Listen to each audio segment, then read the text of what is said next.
Hello and welcome to the program. We've got the latest from the United States and around the world as we get you up to date on all the stories that we're covering.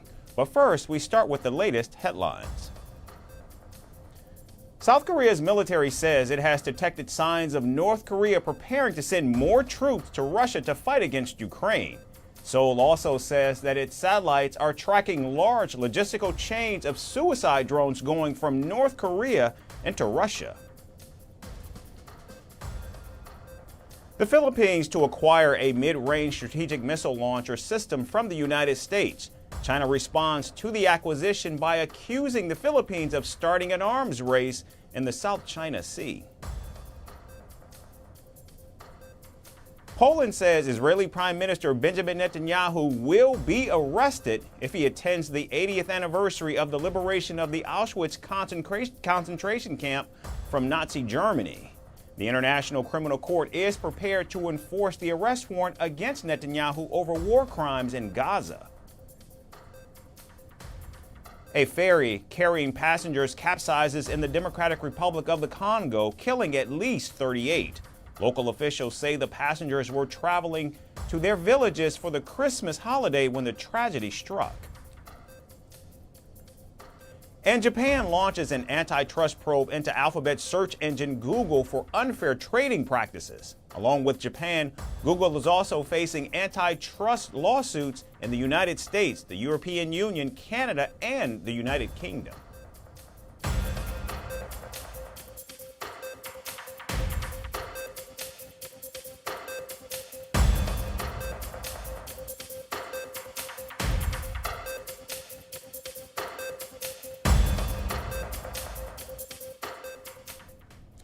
We begin in the Middle East, where tensions are escalating in the Red Sea. A U.S. Navy fighter aircraft was shot down in an apparent friendly fire incident earlier on Sunday.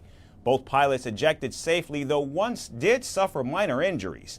The incident came after the United States carried out a series of airstrikes against missile storage sites and command facilities of the Houthis in Yemen's capital. The U.S. Central Command has confirmed the incident was not due to hostile fire, and a thorough investigation has been ordered. The guided missile cruiser USS Gettysburg, which is part of the USS Harry S. Truman Carrier Strike Group, mistakenly fired on and hit the F-A-18, which was flying off the USS Harry S. Truman. The Houthis claim the responsibility for downing the American aircraft. However, there's no merit to their claims. The armed forces have successfully thwarted an American-British attack on our country, during which the USS Harry S. Truman aircraft carrier and several of its destroyers were targeted in conjunction with the start of the aggressive attack on our country last night. The operation was executed with 8 cruise missiles and 17 drones, and by the grace of Allah, the operation resulted in, first, the downing of an F-A-18 aircraft while the destroyers were attempting to intercept Yemeni drones and missiles. Now, the Iran-backed Houthis have been escalating attacks on American naval assets in response to Israel's offensive in Gaza. In fact, over the weekend, the group fired another ballistic missile at Tel Aviv, injuring at least 16 people. In 3 a.m., we call for this scene to save life after a missile. We don't know exactly, it is under check what exactly happened here, but our forces, Home Front Command, came very early to the area together with the fire department, the police, and Tel Aviv municipality. And together we are treating right now in this event. And we have something like, we have 15 minor injuries. And right now we search for any serious injuries, but everything is under control. Israeli Prime Minister Benjamin Netanyahu has vowed retaliation, labeling the Houthis the last arm of Iran's axis of evil. Now, yet Netanyahu has even hinted at a broader strategy suggesting direct action against Iran itself. Just as we acted forcefully against the terrorist arms of Iran's axis of evil, so we will act against the Houthis. Only in this case we are not acting alone. The U.S. and other countries see the Houthis as a threat not only to international shipping, but to the international order. Therefore, we will act forcefully with determination and sophistication. I tell you, even if it takes time, the result will be the same, just as against the other terrorist arms. Now, as the situation unfolds, tensions show no signs of abating, and the Houthis have vowed to continue their strikes until there is a ceasefire in Gaza. Meanwhile, the United States and Israel have ordered their respective forces to prepare for further retaliation. With whispers of Israeli plans to confront Iran directly, the region is teetering on the brink of a broader conflict. What happens next could reshape the balance of power in the Middle East. And here in the United States, Donald Trump has ignited another controversy, this time with the Central American country of Panama. While speaking in Arizona on Sunday, the incoming president demanded that the Panama Canal be handed back to the United States. Trump also accused Panama of charging excessive rates for passage through the waterway. Because we're being ripped off at the Panama Canal like we're being ripped off everywhere else. He just said, take it back. And that's a good idea. You got to treat us fairly, and they haven't treated us fairly. If the principles, both moral and legal, of this magnanimous gesture of giving are not followed, then we will demand that the Panama Canal be returned to the United States of America in full, quickly, and without question. I'm not going to stand for it.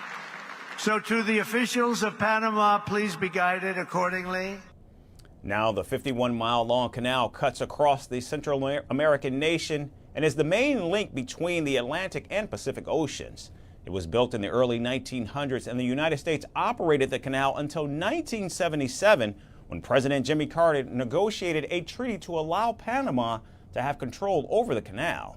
However, Washington has continued to defend the canal's neutrality and has prevented regional unrest from hampering the shipping route's access. In recent years, China has become the canal's second biggest customer, despite the Panama Canal facing a drop in freight traffic due to a prolonged drought. Currently, the canal is administered by Panama's Central Authority. However, Donald Trump has accused them of being influenced by China. When President Jimmy Carter foolishly gave it away for $1. During his term in office, it was solely for Panama to manage and not for China or any other country to manage. You see what's going on there? China. Now, in response to Trump's claims, Panama's president said his country is a sovereign entity and would not be dictated to by others. I want to express that every square meter of the Panama Canal and its adjacent areas belong to Panama and will continue to belong to Panama. The sovereignty and independence of our country are not negotiable. The canal is not controlled directly or indirectly by China, the European community, the United States, or any other power. As a Panamanian, I reject any statement that misrepresents this reality. The canal will continue to be in Panamanian hands as the patrimony of our nation and guaranteeing its use for the peaceful and uninterrupted transit of ships of all nations. Now, along with the Panama Canal, Donald Trump also claimed that the United States would take back ownership of Greenland once he returns to the White House. His comments on Greenland came after he announced PayPal co-founder Ken Houthis as ambassador to Denmark. Donald Trump previously hinted at buying Greenland back in 2019, which led to a major diplomatic fallout between the United States and Denmark. Trump has already managed to create diplomatic rifts with friendly nations even before taking office, and it remains to be seen how much further will this diplomacy hurt relations with some of America's most trusted allies. And staying in the United States, President-elect Donald Trump brushed off the notion that he has ceded the presidency to his billionaire ally, Elon Musk. His comments came after Musk helped Republicans kill a government spending bill last week, prompting Democrats to take jabs at the incoming president. I will order federal workers to get back to the office in person or be terminated from the job immediately. And we will create the new Department of Government Efficiency headed by Elon Musk. And no, he's not taking the presidency. I like having smart people. You know, they're on a new kick. Russia, Russia, Russia, Ukraine, Ukraine, Ukraine, all the different hoaxes. And the new one is President Trump has ceded the presidency to Elon Musk. No, that's not happening. But Elon's done an amazing job. Isn't it nice to have smart people that we can rely on? Right? Don't we want that? He's done a great job. Donald Trump further said that even if the Tesla CEO wanted to become president, he couldn't do so. Notably, the American Constitution requires the U.S. president to be a natural-born citizen, and Musk was born in South Africa. Sabotaging the year-end spending bill is the latest incident where Musk, however, appeared to be taking a larger role in the incoming Trump administration. Last Wednesday, Musk attacked the spending bill with a series of over 100 posts on X, saying it was too lengthy and expensive. Later, Donald Trump also backed Musk and prevented lawmakers from voting on the bipartisan proposal. Now, ultimately, Congress approved a much more streamlined bill, and President Joe Biden signed it on Friday, averting a government shutdown. The fiasco led to observations about Musk's influence over the Republican Party, including Donald Trump himself.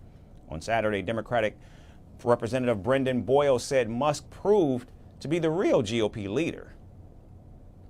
On Wednesday morning, Elon Musk proved that he is the real leader of the Republican Party because over the course of about 4 or 5 or 6 hours, he tweeted nonstop against the deal that had been negotiated and agreed to by all sides.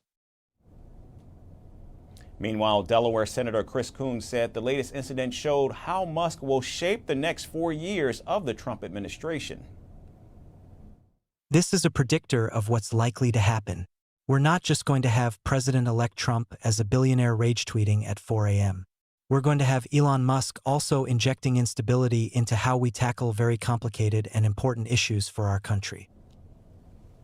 However, Republican lawmakers defended Musk's actions and praised his capabilities to resolve congressional issues. We have a president, we have a vice president, we have a speaker, and it feels as if Elon Musk is our prime minister.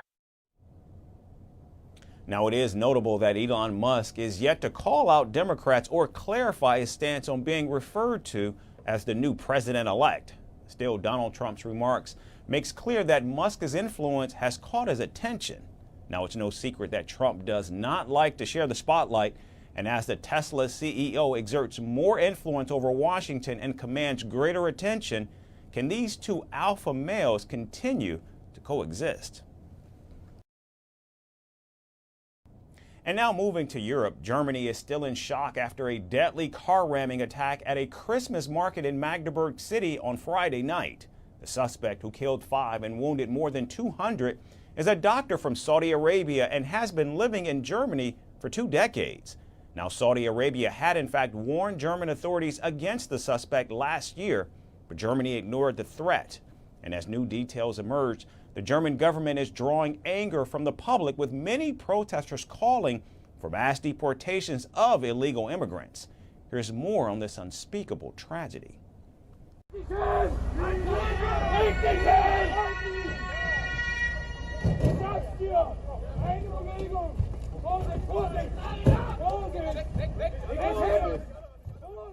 An aggressive critic of Islam and the German government, a quiet neighbor who seemed to be friendly but private, a doctor with threatening posts on social media. Talib al-Abdul Mohsen is the 50-year-old man accused of ramming a car into a busy Christmas market in Germany's Magdeburg, killing 5 and wounding more than 200. Wir sind gestern auf dem Weihnachtsmarkt gewesen. We went to the Christmas market yesterday, and yes, we basically left at 6 p.m. We left shortly before 6 p.m. and then later realized that we could have been hit. Unbelievably sad. It's unbelievable. I feel shocked. There are no words, no suitable words. I live right behind the Ali Center, so it's unbelievable. It's simply unbelievable. German authorities say the suspect came from Saudi Arabia in 2006 and was granted asylum 10 years later in 2016. Professionally, the man worked as a psychiatrist at a clinic in the nearby town of Bernburg and treated offenders who suffer from drug addiction. Personally, Al-Abdul Mohsen helped young Saudi women seek residency in Germany. But that's not all. Officials say they received a tip-off against the suspect last year, that he was capable of violent attacks. The warning came from Al Abdul Mohsen's home country itself, which he left as an anti-Islamist. Reports suggest that Saudi Arabia sent not just one, but 4 official notices to German authorities, informing them about the suspect's extreme views. Moreover, Al Abdul Mohsen also had a history of insulting and threatening local authorities. However, in a country where violent attacks have become frequent, even with the strictest of laws, authorities conveniently ignored the tip-off and failed to prevent the latest mass murder. The reason? Officials say Al Abdul Mohsen did not fit the usual profile of perpetrators of extremist attacks. He described himself as a former Muslim, and his social media expressed support to the far-right anti-immigrant Alternate for Germany party. His recent posts on X, however, suggest that the suspect turned from anti-Islamist to anti-German, sparking confusion about his motives of attacking a crowd with a rented SUV. At this stage, the only thing we can say with certainty is that the perpetrator was clearly Islamophobic. We can already confirm that everything else is subject to further investigations. We'll have to wait and see. The latest attack that stunned the country's Christmas spirit has drawn grief and anger from the public and politicians, with questions mounting over security lapses at an extremely crucial time. It is now important that we clarify the situation and that this is done with the utmost precision and accuracy. Nothing must remain uninvestigated, and that is how it will be. We have assured each other of this everywhere, the federal government with the state, with all those who have local responsibility here. And of course we must understand the perpetrator, his actions, his motives, so that we can respond with the necessary criminal and other consequences. And we will. Notably, in just 2 months, Germany will hold its federal elections, and immigration is likely to be a hot-button issue. So far, 40 million people living in Germany are from a migrant background, and most of them come from Muslim-majority nations like Turkey, Kazakhstan and Syria. In fact, 6.6% of the German population is Muslim. This is in contrast to countries like Poland and Hungary, which have stricter immigration policies and have made life harder for Muslim migrants. But the aftermath of the car attack in Magdeburg suggests a growing sentiment against immigration, as Germany's far-right protesters flood the streets, calling for the mass deportations of migrants. And finally, to a developing scandal in Hollywood. Blake Lively has officially filed a legal complaint against It Ends With Us director and co-star Justin Baldoni, alleging sexual harassment and an online smear campaign to ruin her reputation. In the complaint, Lively alleges Baldoni's behavior caused her severe emotional distress, citing instances of improvised intimate scenes and inappropriate comments. For our final story, we take you to Tinseltown. The glitz and glamour of Hollywood have been overshadowed by a storm of controversy as Blake Lively files a legal complaint against It Ends With Us director and co-star Justin Baldoni. Oh my gosh, She alleges sexual harassment and a calculated effort to tarnish her reputation. The complaint, packed with explosive allegations, has sparked comparisons to the infamous Johnny Depp and Amber Heard saga, making it the industry's latest scandal to grip headlines.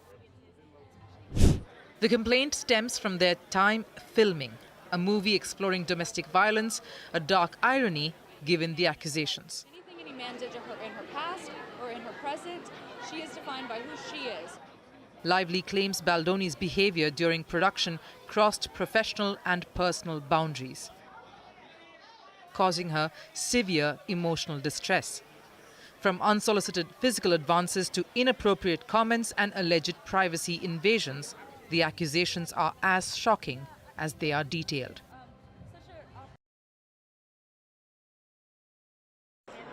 Rumors of a rift between Lively and Baldoni started circulating long before the film's release. Reports say tensions flared during post-production, with disputes over 2 competing cuts of the film. However, the drama reportedly began much earlier on set. Lively's legal alleges repeated violations of personal boundaries, including uninvited entries into her makeup trailer while she was undressed or breastfeeding.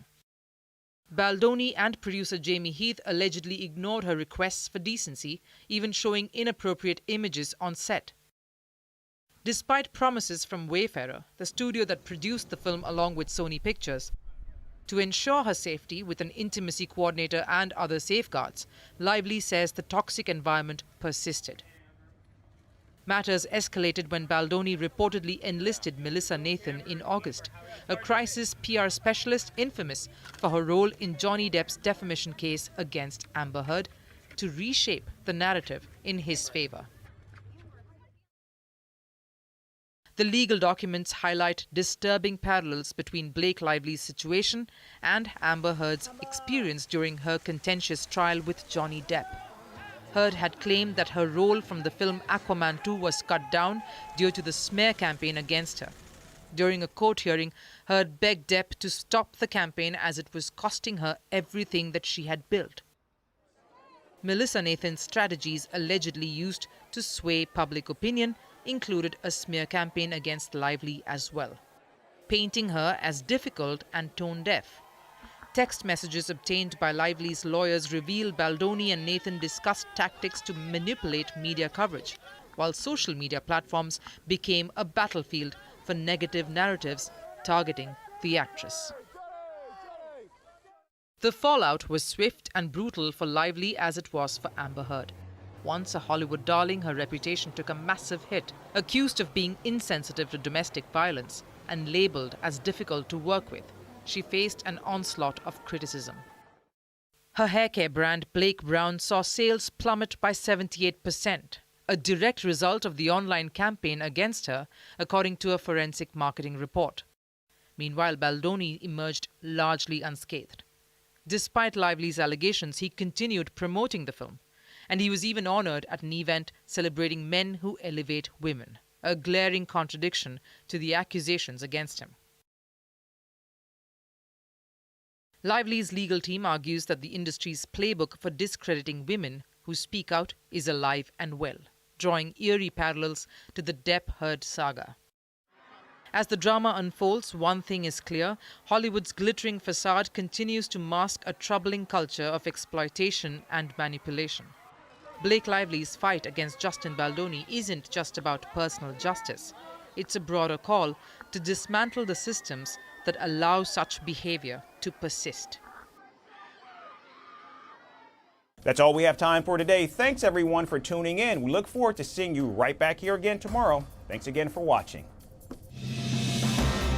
Donald Trump's return to the Oval Office is imminent. He will soon take the oath of office and once again lead the nation. God spared my life for a reason.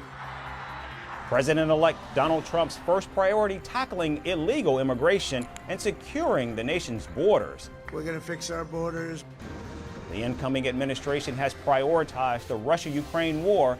Can they succeed in ending one of the world's most challenging conflicts? I will have the horrible war between Russia and Ukraine settled. And as he returns to the White House, will Donald Trump resume a bruising trade war with the world's second largest economy, China? If China or some other country is behaving badly, we have things called tariffs. All of this and more right here on Firstpost America. Hello and a very warm welcome. I am Gusheen Garland and you're watching Firstpost. In the next few minutes, I get you the top 50 updates from around the world, only here on Fast and Factual. Let's get started.